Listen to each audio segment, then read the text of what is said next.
Hello everyone, welcome back to my channel Dipali and Mahir লাইফস্টাইলে অনেক অনেক স্বাগত। তোমরা সবাই কেমন আছো? আশা করি সবাই ভালো আছো, সুতরাং আমিও ভালো আছি। চলে এসেছি হোলির দিন সকালবেলা। ওইদিকে আমি বিছানা গোছাচ্ছি আর এদিকে আমি টিফিন করছি। করতে করতে বিছানা গোছানো হয়ে গেছে, ফাইনালি হচ্ছে সব কাজ হয়ে গেছে মোটামুটি। আমি স্নান করব, মাকে বলেছি আমি স্নান করে এদিকে পুজো দিচ্ছি, তুমি হচ্ছে দুপুরে রান্নাটা করো। তো তার মধ্যে চালের বস্তাটা একটু আগে দেখলে, চালের বস্তাটা মানে চালটা বাড়ন্ত বলে চালের বস্তা তোমাদের দাদাভাই এনে রেখে দিয়েছে, চালটা ঢালার নাম করছে না। তো যাই হোক, একটু বাজারে গেছে আর শাক তুলেছে। দেখো মা হয়েছে মা বুঝতে পারছে না যে কি রান্না করে, বলে আমি শাক তুলে শাক ভাজা করব একটু।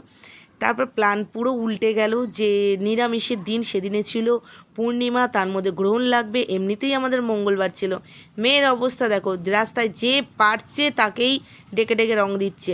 স্নান করে উঠেছি আর বরমশাইয়া দেখো ভিডিও বানাচ্ছে। অ্যাকচুয়ালি হয়েছেটা কি, আমাদের রংটা খেলতে নেই।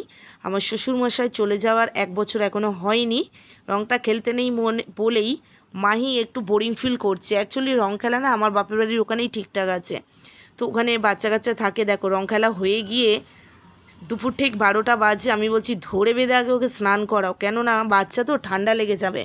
আমার স্নান করে পুজো দেওয়া হয়ে গেছে। চলো আমার ঠাকুর থানটা তোমাকে দেখাই। এটাই যে আমার ছোট্ট কুটির ঘরে আমার ছোট্ট ঠাকুর থান। আমি জানি অনেকেই ভাবছো যে কোন মুল্লুকে ঢুকিয়ে দিয়েছে কোন গুহার মধ্যে, একটা সাইডেই আমি ঠাকুর ঘর রেখেছি। দেখো মা ওদিকে দুপুরে রান্না করছে, আমি মার জন্য নাইটিটা একটু ছিঁড়ে গেছে তাই একটু সেলাই করছি। চলো রান্নাঘরে মা কি রান্না করেছে তোমাদের দেখাই।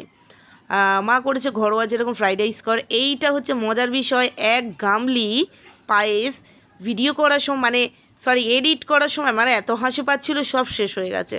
ওটা হচ্ছে নানা রকম সবজি দিয়ে পনিরের তরকারি আর বেগুনি করব। বেগুনিটা মেনলি আমার ভীষণ ভালো লাগে বলে তোমাদের দাদাভাই খালি বলছে বেগুনি করো। তো যাই হোক, আমার মায়ের শাক ভাজাটা আর খাওয়া হলো না, দেখো পায়েস নিয়ে বসে পড়েছি। এটা আমার সবসময়ের জন্য, মা রান্না করে, শাশুড়ি মা রান্না করে আর আমি বাটি করে আগে খাবই।